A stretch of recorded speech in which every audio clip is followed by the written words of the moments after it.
مقامه يوم القيامة المسلمين المتربصين الخطائين الحاذقين شفيعا وصلى الله تعالى وسلم وبارك عليه وعلى كل من هو محبوب ومرضي صلاة تبقى وتدوم بدوام الملك الحي القيوم وأشهد أن لا إله إلا الله وحده لا شريك له وأشهد أن سيدنا ومولانا محمدا عبده ورسوله أما بعد فأعوذ بالله من الشيطان الرجيم بسم الله الرحمن الرحيم وما خلقت الجن والإنس إلا ليعبدون صدق الله العظيم وصدق رسوله النبي الكريم اكبر مع صدر الشيخ اللهم صل على سيدنا ومولانا محمد بن عدن والكرم وآله وبارك وسلم صلاة وسلام عليك يا رسول الله اللہ تبارک و تعالی آپ کے گاؤں میں خوب رحمت اور برکت عطا فرمائے۔ پچھلے سال میں یہاں آیا تھا اور بہت اچھی اور خوبصورت محفل آپ نے منعقد کی تھی۔ پھر سال لگنے کے بعد آپ نے اسی تاریخ کو دہرایا اور اللہ رب العزت کے ذکر کی محفل آپ نے منعقد کی۔ اللہ کا ذکر جہاں ہوتا ہے آپ کو معلوم ہے کہ وہ جگہ فرشتوں کی جھرمٹ میں تبدیل ہو جاتی ہے اور سال بھر اس گاؤں پہ رحمت و نور کی بارش ہوتی رہتی ہے۔ آج کل جلسہ جلوس کرنے والے لوگ بہت کم ملتے ہیں، اکثر لوگ کھیل تفریح اور تماشوں میں لگے ہوئے ہیں، لیکن کچھ ہی مٹھی بھر دیوانے ہوتے ہیں جو اپنی مصروفیات میں سے ٹائم نکال کر اس طرح کی مجلسوں کا اہتمام کرتے ہیں۔ اللہ تبارک و تعالی ان تمام نوجوانوں کے کاروبار میں روزی روزگار میں برکت عطا فرمائے، صحت عافیت اور تندرستی کی نعمت عطا فرمائے۔ آپ کو معلوم ہے کہ اس طرح کے جلسوں میں قرآن اور احادیث کی باتیں ہوتی ہیں اور قرآن اور احادیث کی باتیں ہی سب سے زیادہ مؤثر اور سب سے زیادہ مستند اور مضبوط بات ہوتی ہے۔ زندگی کے سارے مسائل اور سارے پرابلمز کا سولوشن اسلام نے عطا فرمایا۔ کوئی ایسا درد نہیں جس کا علاج اسلام نے نہ دیا، کوئی ایسا مسئلہ نہیں جس کا حل اسلام نے نہ دیا، کوئی ایسی سمسیا نہیں جس کا سمادھان اسلام نے نہیں دیا۔ ساری چیزیں قرآن اور حدیث میں شرط ہے کہ بندہ اپنے مسئلے کا حل لے کے قرآن کے پاس آئے، اپنے مسئلے کا حل لے کر مصطفیٰ کی حدیث کے پاس آئے۔ آج دنیا میں بڑی تعداد ہے دانشوروں کی، مفکروں کی، پڑھے لکھے لوگوں کی جو دھیرے دھیرے اسلام کی سچائی کی طرف مائل ہو رہے ہیں اور سچائی کا اعتراف اور اقرار بھی کر رہے ہیں۔ وہ کہتے ہیں کہ جینے کا سلیقہ ماں کی گود سے لے کے قبر کی گود تک ایک شاندار طریقہ اگر کسی مذہب نے دیا ہے تو مذہب اسلام نے دیا ہے۔ یہی وجہ ہے کہ لوگ اپنے حساب سے بہت کچھ سوچتے اور سمجھتے ہیں کہ میں یہ کر دوں گا، میں وہ کر دوں گا، میں اتنا کما لوں گا، میں ساری دنیا فتح کر لوں گا، میں دوسروں کو مار گراؤں گا۔ لوگ اپنے حساب سے سوچتے ہیں، لیکن اللہ تبارک و تعالی بندوں کا چلنے نہیں دیتا ہے۔ اللہ تبارک و تعالی بندوں کے غرور کو توڑ کر بتا دیتا ہے کہ یہ دنیا تمہاری نہیں، یہ دنیا میری ہے اور تم میرے پیدا کیے ہوئے ہو، مجھے اسی لیے نہیں پیدا کیا، تم کو میں نے پیدا کیا، تو تم میری زمین پر رہ کر یہ سمجھتے ہو کہ میں جیسے چاہوں جیوں، ایسا نہیں ہونے دیا جائے۔ اگر جینے کا مزہ تم کو لینا ہے تو میں نے اپنے محبوب کو بھیجا ہے، میرے محبوب کو دیکھو، اسے اپنا ماڈل بنا لو اور ان کے ارشادات کی روشنی میں زندگی گزارو۔ زندگی کا لطف تمہیں مل جائے، زندگی گزارنے کا سلیقہ تم کو آ جائے، زندگی کے ہر موڑ پہ تمہاری رہنمائی ہوگی، مارگدرشن ہوگا۔ میں نے محبوب کو تمہارے لیے ماڈل بنا کے بھیجا۔ ساری دنیا پیغمبر اعظم علیہ السلام کا مطالعہ کر رہی ہے، آقا علیہ السلام کے فرمان کا تجزیہ کر رہی. یورپ کا بہت بڑا پڑھا لکھا آدمی، اس نے اپنی زبان میں یوں کہا کہ اگر کوئی شخص مانوتا کا رکشک ہے، آدمیت کا محافظ ہے، جو انسانیت کو سنرکشن دیتا ہے، اگر کوئی ذات ہے تو وہ ذات محمد عربی کی ذات گراتا ہے. وہ کہتے ہیں he must be called the savior of humanity. وہ مانوتا اور آدمیت کے محافظ کا نام ہے محمد عربی. اگر دنیا اپنے گھر، اپنے سماج، اپنے وطن، اپنی ملت، اپنی قوم کی بھلائی چاہتی ہے تو صرف اور صرف محمد عربی سے روشنی حاصل کرے، اسے جینے کا مزہ مل جائے گا، اس کی ساری سمسیاؤں کا سمادھان ہو جائے. آقا علیہ السلام کی زندگی میں جو ہمیں نور ملتا ہے، اسی نور کا ایک حصہ ہے کہ یہ زندگی کیا ہے اور موت کیا ہے، یہ دنیا کیا ہے اور آخرت کیا ہے، ہمیں دنیا میں کیسے جینا ہے اور ہمیں کیسے مرنا ہے. اگر آدمی اپنے اس تعلق سے بے خبر رہے تو پھر آپ یہ سمجھ لیں کہ ایک وحشی کی زندگی وہ گزارے گا، ایک درندے کی زندگی گزارے گا. آج دنیا میں آگ لگی ہے، اولاد ماں باپ کی بات نہیں مان رہی، ماں باپ اپنی مرضی کے مطابق جی رہے ہیں، پڑوسی میں نفرتوں کی آگ لگی ہوئی ہے. چونکہ کوئی بھی آدمی قرآن حدیث کے مطابق جینا نہیں چاہتا، سب اپنی مرضی کے مطابق جینا چاہتا ہے. اگر مرضی کے مطابق جینا چاہتا ہے تو اللہ تبارک و تعالیٰ اسے جینے نہیں دے گے. آج دنیا میں دولتیں بڑھ گئی ہیں، لیکن دولتوں کے ساتھ خودکشی بھی بڑھ گئی ہے، دولتوں کے ساتھ زہر خورانی بھی بڑھ گئی ہے، دولتوں کے ساتھ کرائم بھی بڑھ گیا ہے، دولتوں کے ساتھ زندگی کا سکون ختم ہو گیا ہے. لوگ ایسا لگتا ہے جیسے ماں کے پیٹ سے جانور پیدا ہوا. سلیقہ نام کی کوئی چیز نہیں ہے، صرف پیسہ کمانا اور ایک جانور کی طرح زندگی گزارنا. انسان کا یہ دل جب زندہ رہتا ہے تو دوسروں سے سبق حاصل کرتا ہے. یہ انسان کا دل زندہ رہتا ہے تو ہونے والے واقعات کو دیکھ کر اپنی زندگی کو اس میں جھانک کے دیکھتا ہے. دل مر چکا ہے دولتوں کی محبت میں.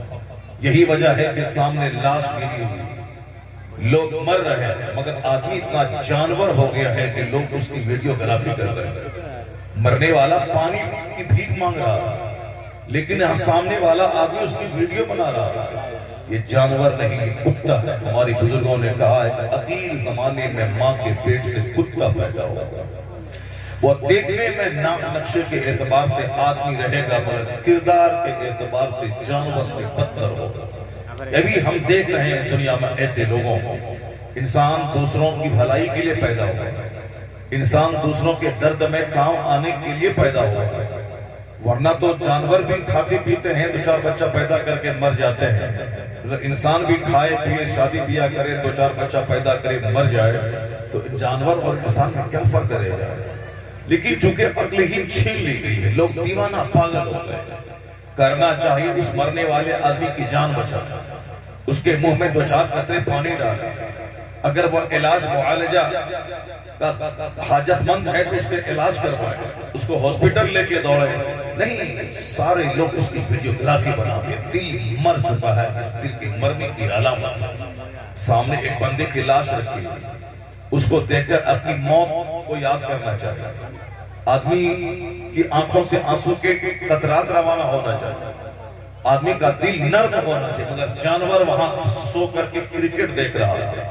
میں نے ابھی دیکھا، آج تمہارے گاؤں میں نے دیکھا، ایک طرف لاش رکھی ہوئی، جوان آدمی مر گئے، اور دوسری طرف میں نے ایک دوسرے جوان کو دیکھا جو لیٹ کر کے وہ میچ کا تماشا موبائل پہ دیکھ رہا ہے. دل مر چکا. آدمی ہو کہ جانور ہو، کیا کون سا دل لے کے پیدا ہو گیا. اب اس کا مطلب ہے کہ تمہیں پھر یہودی کا ڈنڈا تمہیں سیدھا کرے گا، تمہیں کافروں کی تلوار سیدھا کرے گی، اور جب تمہاری لاشیں سڑیں گی پھر اس وقت بعد ہی تیرا دل نہیں زندہ ہوگا. مجھ کو ایسا لگ رہا ہے اب تو قیامت جو کہ شریروں پہ قائم ہوگی. دنیا کا وناش اس وقت ہوگا زمین تانبے کی ہوگی، سورج اور چاند کی روشنی ختم ہو جائے گی، اور ایک دن قیامت کا 50,000 سال کے برابر ہوگا. لوگ پسینے میں شرابور رہیں گے. قیامت شدید قسم کے لوگوں پہ قائم ہوگی. اچھے لوگ سارے دنیا سے اٹھا لیے جائیں. ایک بھی شخص اللہ اللہ کہنے والا نہیں رہے گا. اس وقت قیامت قائم ہوگی. ایک زبردست چنگھاڑ کی آواز آئے گی. جناب اسرافیل علیہ السلام سور پھونکیں گے. لوگوں کا سینہ ہل جائے گا. حاملہ عورت کا حمل ضائع ہو جائے گا. بچہ صدمے سے بوڑھا ہو جائے گا. یعنی وہ خطرناک تکلیف قیامت کی ہوگی کہ ایک بچہ اس تکلیف کو دیکھ کر بوڑھا ہو جائے گا. یعنی ایک حاملہ عورت کا حمل گر جائے گا. لوگوں کے داڑھی اور سر کے بال سفید ہو جائیں گے صدمے سے. وہ خطرناک دن آنے والا ہے قیامت کا. اسی کی ایک جھلک ہے. کہیں کہیں زلزلہ کا آنا. پوری بستی کا زمین میں دھس جانا. ہر سال پوری دنیا میں بے شمار زلزلے آتے ہیں. اب اتنا تباہی آتی ہے کہ ایک چمن فوری اجڑ جاتا ہے. پورا گاؤں اپنے ہی بنائے ہوئے مکان کے ملبے میں دب جاتا ہے اور اس کا مکان اس کے لیے قبر بن جاتا ہے. ان کی لاشیں سڑ جاتی ہیں. مکان کے ملبے سے لاش نکل نہیں پاتی ہے. تو قیامت کا ایک منظر ہے چھوٹا سا. جب زلزلے میں پوری زمین ہلتی ہے اور گاؤں زمین میں دفن ہو جاتا ہے. یہ قیامت کا بڑا زلزلہ اس کی یاد دلاتا ہے. یہ زلزلہ اذا زلزلت الارض زلزالها واخرجت الارض اثقالها وقال الانسان ما لها. یعنی جب زمین ہلا دی جائے گی اور زمین اپنے اندر کے سارے بوجھ نکال کر پھینک دے گی. یعنی جتنے لوگ اس زمین کے نیچے دفن ہوئے ہیں ان سارے لوگوں کو یہ زمین نکال کے باہر پھینک دے گی. جتنی بھی قبریں ہیں دنیا کی ساری قبروں کے سارے مردے نکل جائیں گے. زمین اپنے بوجھ کو نکال کے پھینک دے گی. اسی زلزلے کی یاد دلاتا ہے یہ چھوٹا سا زلزلہ جو آج کبھی ترکی میں, کبھی ہندوستان کے بمبئی میں, کبھی بہار میں, کبھی بنگال میں, کبھی دلی میں. وہ ہر کوئی نہ کوئی شہر ہلتا رہتا ہے. یا اسی قیامت کے زلزلے کی علامت ہے. آیا ہے حدیث پاک میں جب قیامت کے قریب دنیا جائے گی تو کثرت سے زلزلہ ہوگا, کثرت سے بجلیاں گریں گی, کثرت سے بے موسم بارش ہوگی جس کو آپ دیکھ سکتے ہیں. ابھی لگاتار 2-4-10 سال جب سے میں نے یہ حدیث پڑھی اس کے بعد میں ہندوستان اپنے ملک کا جائزہ لیتا ہوں تو بے شمار موتیں صرف بجلی کے گرنے کی وجہ سے ہوتی ہیں. حالانکہ ایسی موتیں پہلے نہیں سننے کو ملتا تھا. پہلے آتا تھا کہ لاکھوں میں, کروڑوں میں کبھی کبھار کوئی آدمی بجلی کے گرنے سے مر گیا. لیکن ابھی تو ذرا زوردار بجلی چمکی, بادل گرجا, سامنے تو کچھ نہیں لگتا ہے. صبح اخبار میں خبر آتی ہے کہ فلاں جگہ 50 لوگ مر گئے, فلاں جگہ 100 لوگ مر گئے. حالانکہ اس طرح کی کڑک کی آواز ہم لوگوں نے اپنے گھر میں سنی, آس پاس میں کچھ نہیں ہوا. لیکن صبح خبر آئی کہ وہاں سے 5 کلومیٹر دوری پہ 50 لوگ مر گئے, 25 لوگ مر گئے. یعنی کثرت سے موت بجلی گرنے کی وجہ سے ہوگی جس کو ہماری آنکھیں دیکھ رہی ہیں. کثرت سے زلزلہ آئے گا جس کو ہماری آنکھیں دیکھ رہی ہیں. اور قیامت کی علامتوں میں سے ایک علامت بتائی گئی ہے کہ سڈن ڈیتھ, اچانک موت ہو. ارے ابھی تو وہ زندہ تھا, اچانک مر گئے. اچانک موت کثرت سے ہونے لگے گی تو سمجھ جائے کہ اب دنیا کا وناش ہونے والا ہے. اب یہ دنیا اپنے آخری دن کو پہنچنے والی ہے. بہت ہو چکا ظلم, بہت ہو گیا اتیاچار, بہت ہو گیا پاپ. ہم کیوں پیدا ہوئے تھے کوئی سوچنے والا نہیں. ہم کیوں مرتے ہیں کوئی غور کرنے والا نہیں. ہمارا خالق کون ہے, وہ کیا مجھ سے مطالبہ کرتا ہے, کوئی تبصرہ کرنے والا نہیں. صرف ایک ہی نشہ ہے کیسے پیسہ کمائیں, ایک ہی نشہ ہے کیسے گھر بنا لیں, ایک ہی نشہ ہے کیسے زمین خرید لیں, ایک ہی نشہ ہے کیسے اچھا کھائیں پیئیں, ایک ہی نشہ ہے کیسے اچھا پہنے اوڑھیں اور بال بچے کی شادی میں خوب جی بھر کے تاش کے پتوں کی طرف پیسے اڑا لیں. بس یہی لیمیٹیڈ تمنائیں آدمی کی اور اسی تمناؤں بندہ جی رہا. اب پیسہ کمانے کے چلتے چاہے ماں کو ذبح کرنا پڑے مگر مال چاہیے, چاہے باپ کو مار دینا پڑے مگر مال چاہیے, چاہے سود کھانا پڑے مگر مال چاہیے, چاہے قرآن حدیث میں جو کچھ آیا ہو آتا رہے مگر مجھے پیسہ چاہیے. ایک دل جب زندہ رہتا ہے تو بندہ کا احساس زندہ رہتا ہے. وہ حدیث پڑھاتا ہے تو ڈر لگتا ہے, جب وہ قرآن سنتا ہے تو اس کی آنکھ سے آنسو کے قطرے بہتے ہیں, اس کا سینہ ہل جاتا ہے. حدیث میں آیا ہے کہ سود کھانے کے 70 گناہ, 70 درجے ہیں سود کے گناہ. اس میں سے ادنا گناہ یہ ہے کہ ایک مرد اپنی ماں سے زنا کرے، این کہا رجل امہ، یعنی ایک مرد اپنی ماں سے زنا کرے، یہ ہے سود کا سب سے ادنا درجہ، گناہ کا ادنا درجہ۔ جب ادنا درجہ یہ ہے کہ جو سود کا بڑا درجہ جو ہے وہ کتنا خطرناک ہوگا، جبکہ ادنا گناہ سماج کا سب سے گھٹیا گناہ ہے۔ ایک ہندو بھی کافر بھی اپنی ماں سے منہ کالا کرنا نہیں چاہتا، ایک شرابی گھٹیا قسم کا سماج کا آدمی وہ بھی اپنی ماں کا احترام کرتا ہے، ماں کی عزت کرتا ہے، ماں کو اپنے لیے قابل احترام جانتا ہے، لیکن جب بندہ مر جاتا اس کا دل تو وہ اپنی ماں کے ساتھ منہ کالا کرتا ہے۔ اس طرح کی خبریں بھی اخبارات میں آتی ہیں، اور جب دل مر جاتا ہے تو ایک باپ اپنی بیٹی کے ساتھ زنا کرتا ہے، اس طرح کی بھی خبریں آتی ہیں، اخبارات میں چھپتی ہیں، اور تھانہ پولیس میں اس طرح کے کیس آتے ہیں۔ کس قدر لوگوں کا دل مر گیا، لوگ انسان کی شکل میں جانور پیدا ہو رہے ہیں کہ صاحب ماں کو بھی نہیں چھوڑ رہے، اپنی بیٹی کو بھی نہیں چھوڑ رہے، اپنی ساس جو ماں کے برابر ہے اس کو بھی لوگ نہیں چھوڑ رہے، اپنی بھانجی اسے بھی نہیں چھوڑ رہے، اپنی بھتیجی اسے بھی نہیں چھوڑ رہے، اپنے بڑے بھائی کی بیوی بھابھی اسے بھی نہیں چھوڑ رہے۔ اپنے گھر میں کرائم بڑھ رہا ہے، پہلے تو لوگ گھر سے باہر جا کے کرائم کرتے تھے، اب تو گھر کی چہار دیواری میں کرائم ہو رہا ہے۔ لوگ کیسے جانے کہ گھر کے اندر کیا ہو رہا ہے؟ وہاں گھر میں تو اپنے لوگ رہتے ہیں، وہاں گھر میں ماں رہتی، وہاں گھر میں باپ رہتے، وہاں گھر میں بیٹے رہتے، وہاں گھر میں بھائی رہتا ہے، وہاں گھر میں بھابیاں رہتی ہیں، اور اگر گھر کرائم کا اڈا ہو جائے، یہ بتائیں کہ اب قیامت میں کتنا دن باقی رہ گیا ہے، کیونکہ اس برائی کے سماج کی نظر نہیں ہے، کیونکہ وہ گھر کی چار دیواری کے اندر ہو رہا ہے۔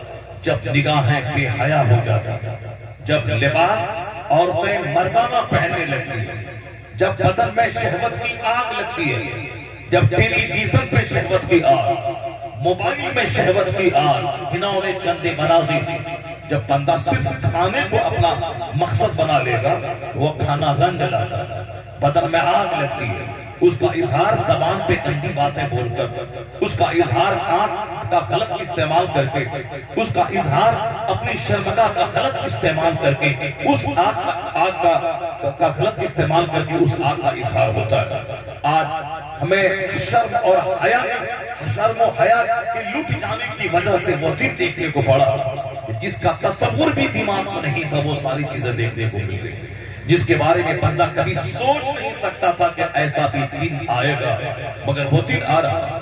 حدیث میں آیا ہے کہ آخر زمان میں لوگ قبرستان دوڑے اور کہیں گے کہ کاش میں مر گیا ہوتا تاکہ یہ دن مجھ کو دیکھنے کو نہیں ملتا، کاش میں مر گیا ہوتا۔ لوگ موت کی تمنا کریں، آقا دو جہاں علیہ السلام کا فرمان حدیث میں آیا ہے کہ لوگ قبرستان دوڑیں گے اور کہیں گے کاش میں مر گیا ہوتا تاکہ یہ دن مجھ کو دیکھنے کو نہیں ملتا۔ یہ بے حیائی کے دن، یہ بے شرمی کے دن، یہ مردہ لاش ہے، لوگ جو مر گیا اس پہ کیا روتا ہے؟ اپنے مردہ دل پہ رو، جو مر گیا تو مر گیا۔ یہ سمجھ لو بہت سارے فتنوں سے بچ گئے، بہت ساری چیزوں سے چلا گیا، محفوظ ہو گیا۔ جب تک وہ زندہ رہتا نمازیں چھوڑتا حرام کرتا، جب تک زندہ رہتا جھوٹ بولتا حرام کرتا، جب تک زندہ رہتا شراب پیتا حرام کرتا، جب تک زندہ رہتا دوسروں کو ٹھگتا حرام کرتا، تو 50 کھرب گناہ ہونے والے تھے، اس سے تو بہتر ہے کہ بہت سارے گناہوں سے بچ کے دنیا سے چلا گیا۔ اس پہ کیا رونا جو مر گیا، اپنے اس مردہ دل پہ رو کہ میرے پاس دل ہی نہیں، میرے پاس دل ہی نہیں ہے۔ ورنہ جہاں دل رہتا ہے وہاں قرآن سننے کے بعد آنکھ سے آنسو نکلتے ہیں، جہاں دل رہتا ہے وہ آقا علیہ السلام کی محبت میں جب انگوٹھی چومے جاتے ہیں تو حضور کی سنتوں پہ عمل کا جذبہ پیدا ہوتا ہے۔ جہاں دل ہوتا ہے وہ دوسروں سے سبق حاصل کرتا ہے، جہاں دل ہوتا ہے دوسروں کی باتوں کو سن کر اپنی زندگی میں انقلاب لانے کی کوشش کرتا ہے۔ حدیث پاک میں آیا ہے السعید من وعظ لغیرہ، عقل مند وہ ہے جو دوسروں سے نصیحت حاصل کرتا، عقل مند وہ ہے جو دوسروں کا حال دیکھ کر سبق حاصل کرے، اور بیوقوف وہ ہے جو اپنی آنکھوں پہ پردہ ڈالے، وہ چاہے ہزار حادثات ہزار واقعات دنیا میں ہوں اس سے وہ بے خبر ہو، انویدی ہو کہ کہاں کیا ہو رہا مجھے کیا کرنا۔ جب دل زندہ ہوتا ہے تو کیا ہوتا ہے اس کی کہانی سنیے۔ حضرت عمر فاروق رضی اللہ تعالیٰ جو جنتی ہے، جنتی ہی نہیں خلیفۃ المسلمین اور بخشائے جنتی، سرکار دو جہاں علیہ السلام کے 4 دوست صدیق، عمر، عثمان، علی رضی اللہ تعالی عنہم اجمعین، یہ 4 خلفاء ہیں اور بالکل انسانیت کے لیے ایک مینار ہے، ٹارچ، بیرر آف لائٹ ہے وہ لوگ، کیسے ایک انسان کی زندگی ہو، وہ ساری روشنی ان لوگوں کی زندگی سے ملتی ہے۔ حضرت عمر فاروق جنتی خلیفۃ المسلمین، اس کے باوجود اللہ کا اتنا ڈر تھا کہ کمرہ بند کر کے اپنے پاؤں میں درہ مارتے تھے اور کہتے تھے بتاؤ اے عمر آج تم کہاں کہاں گئے، اس پاؤں کو کہاں کہاں لے گیا، یہ پاؤں کہاں گیا، تم نے اس پاؤں کا کیا استعمال کیا، یہ پاؤں مسجد کی طرف گیا، یہ پاؤں حلقہ ذکر کی طرف گیا، یہ پاؤں خدمت خلق کی طرف گیا، یہ پاؤں حاجت مندوں کی حاجت روائی کی طرف گیا، یہ پاؤں ماں باپ اور اپنے غریب پڑوسی کی خدمت کے لیے اٹھا، کدھر گیا یہ بتا دے۔ اس پاؤں پہ درہ مارتے تھے اور کہتے تھے بتا تو آج مجھے کہاں کہاں لے گیا، جبکہ جن سے برائی کا تصور ہی نہیں ہو سکتا۔ سارا مدینہ سوتا تھا، عمر فاروق اعظم رات پر مدینے کی گلیوں میں گشت لگا کے دیکھتے تھے کہاں کون بھوکا ہے، کہاں کون پریشان حال ہے، کہاں کون حاجت مند ہے، کہاں کون درد مند ہے، گھومتے تھے۔ اسی دوران آپ کی نظر پڑ جاتی تھی کسی عورت پر جو اپنے چھوٹے چھوٹے بچوں کو سلاتی تھی ہانڈی میں پانی گرم کر کے، تاکہ اسی آس میں بچے سو جائیں کہ ہاں چاول تیار ہو رہا، حالانکہ چاول نہیں ہوتا تھا، بچے صرف اسی انتظار میں سو جائیں تاکہ کل صبح طلوع ہو تو پھر انتظام کیا جائے کہیں سے چاول اور آٹے کا تاکہ بچے کھائیں، ابھی تو کم سے کم روٹی پلٹتے بچے سو جائیں کہ ہاں چاول تیار ہو رہا۔ اسی طرح کی ایک خاتون عمر فاروق اعظم نے جب اس پہ نظر پڑی، عمر فاروق اعظم ان کے پاس گئے، کہا یہ بتاؤ بوڑھی تم کیا کر رہی ہے؟ کہا یہ میرے چھوٹے چھوٹے بچے ہیں، یہ بچے بھوکے ہیں، گھر میں کچھ نہیں ہے، میں ان کو سلانے کے لیے میں یہ ہانڈی پہ پانی گرم کر رہی ہوں تاکہ بچے اسی انتظار میں سو جائیں، پھر کل صبح دیکھا جائے گا۔ اللہ عمر کا بھلا کرے، وہ خلیفۃ المسلمین ہے مگر اسے خبر نہیں کہ ہمارے سماج میں کیا ہوگا۔ عمر فاروق اعظم رضی اللہ تعالیٰ عنہ نے کہا یہ بتاؤ عمر تو ہمارے پاس نہیں ہے، عمر تو ہاں مسجد نبوی میں ہے، لیکن اسے کیا خبر کہ تم بھوکی ہو اور تمہارے گھر میں کھانے کو کچھ نہیں ہے۔ وہ عورت کہتی ہے کہ جس کو اپنی رعایا کی خبر نہ ہو اسے خلیفہ بننے کا کیا حق حاصل ہوتا ہے؟ ایسا کون سا خلیفہ ہے جس کو اپنی پرجا کی خبر نہ ہو؟ عمر فاروق اعظم کی آنکھ میں ڈبڈبا کہا کہ بوڑھی تم یہیں ٹھہری رہو، میں ابھی تمہارے لیے انتظام کر کے لاتا ہوں۔ کون؟ خلیفۃ المسلمین، فاتح ایران، رسول پاک کا دوسرا سب سے بڑا خلیفہ، جس کے بارے میں یورپ کا دانشور آج کہتا ہے کہ if any second Umar put in the world، اگر کوئی دوسرا عمر دنیا میں ہوتا تو ساری دنیا پہ اسلامی سلطنت قائم ہو جاتی۔ یعنی جو اپنے بیٹے کو بھی درہ مارنا نہ چھوڑے، وہ عمر فاروق اعظم جو حق اور ناحق کے درمیان فرق پیدا کرنے والی ذات، جس کو فاروق کہا جاتا ہے، یعنی کفر اور ایمان کے درمیان جو فرق پیدا کر دے، حق اور باطل کے درمیان جو امتیاز پیدا کر دے، وہ عمر فاروق کی ذات گرامی ہے۔ اللہ سے ڈرنے والے فاروق اعظم جب خلیفہ بنے، خلافت کے بعد جیسے چہرے کی مسکراہٹ ختم ہو گئی، اب 24 گھنٹے اسی فکر میں رہتے تھے کہ قیامت کے دن جب اس خلافت کی ذمہ داری کے بارے میں مجھ سے پوچھا جائے گا کہ عمر میں نے تجھ کو روئے زمین کا ذمہ دار بنایا، میں نے خلیفہ بنایا، تو تم نے اس ذمہ داری کا کیا حق تم نے ادا کیا؟ فاروق اعظم کہتے تھے اگر میرے دور حکومت میں ایک بکری کو کھجلی کی بیماری ہو جائے اور وہ فرات کے کنارے مر جائے تو کل قیامت کے دن عمر سے پوچھا جائے گا کہ تو بادشاہ تھا، تو خلیفہ تھا اور تیرے دور میں ایک خارجی بکری کیسے مر گئی تو بتا۔ اللہ حسن کتنی بھاری ذمہ داری خلافت کی ذمہ داری ہوتی ہے، وہ کیسے سمجھ ایک بکری بھی اگر مر گئی تو عمر سے پوچھا جائے گا کل قیامت کے دن کہ تو بادشاہ تھا، تم نے اس بکری کے بچانے کا کون سا کام کیا، کون سی تدبیر تم نے کی، تم نے تو کون سی کوشش کی، تم نے کون سا پریاس کیا۔ یہ ذمہ داری کا احساس ہے، ہم وقت آنکھیں ڈبڈبائی رہتی ہیں، مگر جہاد کا یہ عالم تھا کہ وہ سمپل فاروق اعظم، وہ معمولی کھانے والا فاروق اعظم، پیوند والا کپڑا پہننے والا فاروق اعظم، جس کے نام سے ایران کے کسرا تھراتا تھا، جس کے نام سے روم کا قیصر تھراتا تھا، یا دو مہاشکتیاں تھی فاروق اعظم کے عدل کے رعب سے، دو مہاشکتیاں کانپتی تھی۔ میں صرف یہ کہنا چاہتا ہوں جنہوں نے قبلے اول پر فتح کی، جس کے زمانے میں روم فتح ہوا، جس کے زمانے میں ایران فتح ہوا، جس وقت حضور نے کہا تھا کہ ایک زمانہ ایسا آئے گا کہ ایران فتح ہوگا، لوگوں کو شاید اس وقت دماغ میں یہ بات نہ آتی کہ کیسے ایران فتح ہوگا، لیکن مصطفیٰ نے جو کچھ کہا وہ سچ ثابت ہوا۔ عمر فاروق کے دور میں ایران جیسی مہاشکتی فتح ہوئی، اس پہ اسلام کا قبضہ ہوا اور پورا ایران اسلامی مملکت میں تبدیل ہو گیا۔ بھلے ہی اس وقت لوگوں کو وشواس نہ ہو رہا ہو، لیکن حضور سچے، اللہ سچا، قرآن سچا، قرآن کی ساری باتیں سچی، اور وہ بات ہو کے رہی۔ ایران فتح ہوا اور آج تک وہ ایران کسی یہودی اور نصرانی کے قبضے میں نہیں گیا۔ جو عمر فاروق اعظم کے زمانے میں جو ایران فتح ہوا، وہ اس ایران پہ حضور نے کہا تھا کہ ہندوستان کی طرف رکھ کر کے وہاں سے خوشبو آتی، ہندوستان کی طرف سے ہوا آتی۔ سرکار دو جہاں نے غزوہ ہند کے بارے میں کہا تھا، ہندوستان میں آج 40 کروڑ سے زیادہ کلمہ پڑھنے والا موجود ہے۔ جس قدر دشمنی بڑھتی جاتی ہے، مصطفیٰ کے غلاموں کی تعداد میں اضافہ ہوتا چلا جاتا ہے۔ جو کچھ مصطفیٰ نے کہا وہ ہو کے رہا۔ سرکار دو جہاں نے کہا ہے کہ کوئی زمین پر ایک کچا گھر نہیں بچے گا، کوئی پکا گھر نہیں بچے گا، مگر وہ اللہ اسلام کا کلمہ داخل فرما دے گا۔ لا یبقى علی ظہر الارض بیت مبنی ولا فر الا ادخلہ اللہ کلمۃ الاسلام۔ حدیث میں آیا ہے، حضور کا فرمان ہے کہ اس روئے زمین پر کوئی کچا گھر نہیں بچے گا اور کوئی پکا گھر نہیں بچے گا، مگر وہاں اللہ اسلام کا کلمہ داخل فرما دے گا۔